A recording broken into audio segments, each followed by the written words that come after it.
Vamos conhecer as habilidades emocionais.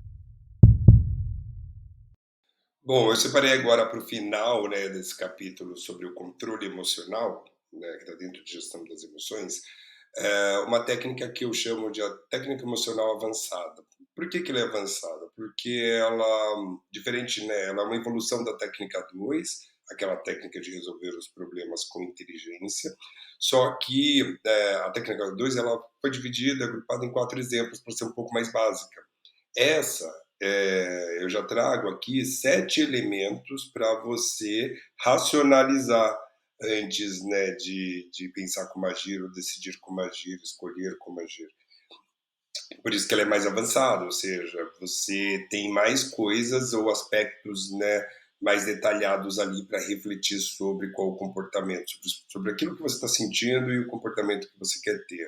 O formulário ele é único porque você precisa ter uma base de dados que seja linear, e aí, através dessa base de dados, a inteligência artificial, né, quando você inserir o arquivo lá e for fazer suas análises, suas perguntas, né, e tirar os insights que eles vão trazer, vai considerar um histórico sempre bem completo. Então, se você fosse colocar 2 bases de dados, já daria mais trabalho. E outra, também a gente tem que pensar no momento do preenchimento, porque assim tem que ser prático. Porque se não for prático, provavelmente você vai começar fazendo na primeira, na segunda, terceira semana, depois você vai parar.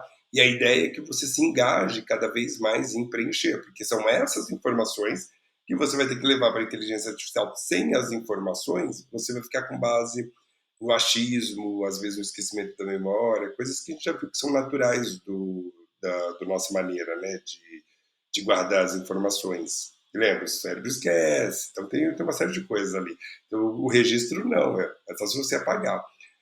Vale reforçar aqui sobre o formulário, ele é um formulário que somente você tem acesso e é muito importante que você tome muito cuidado com as informações que tenham nele, né? Então, seja para quem que você vai compartilhar, se você for precisar compartilhar, que eu não recomendo, e seja, por exemplo, quando você for utilizar uma inteligência artificial, de você não compartilhar, por exemplo, uma senha, alguma coisa com alguém, porque senão eles vão ter acesso a essa conversa aí, que é uma conversa também bastante particular, né? Então, não é só sobre o que você coloca no formulário, mas também qual é a ferramenta que você vai utilizar para fazer as análises e com quem que você compartilha essas informações que não deveriam ser compartilhadas, né? O acesso deveria ser único. A técnica de habilidade emocional avançada, ela está dividida em 7 etapas, sendo a 1, rotular e identificar os sentimentos, né? A 2, você expressar sempre o que você está sentindo, diferente da outra que, né, no exemplo foi guardado, aqui não, aqui você já começa a ter essa maturidade para conseguir expressar exatamente o que você está sentindo.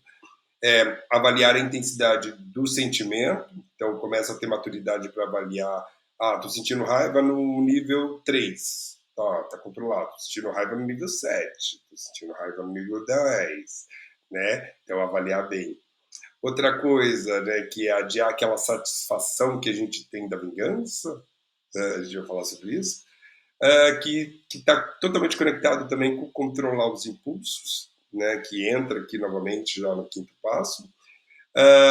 O sexto existem questões emocionais que elas estão muito ligadas à ansiedade, coisas do futuro, né, que são muito mais internas, eles nem relacionados a uma pessoa, mas relacionados ao momento, por exemplo, desemprego, né, uma situação de doença, coisas que te colocam a pensar muito no futuro e um futuro que você não tem muito controle, né, dependendo do quanto de tempo que vai levar, né? Desemprego, sim, você precisa tomar suas ações, mas você não sabe exatamente quando você vai ser empregado, em qual lugar, como que vai ser o ambiente, essas coisas. Então, isso faz a gente pensar muito no futuro e isso aumenta a tensão. Então, como reduzir a tensão é o sexto passo.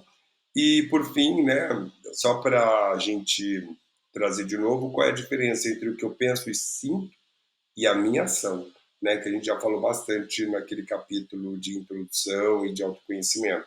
Então, são esses 7 passos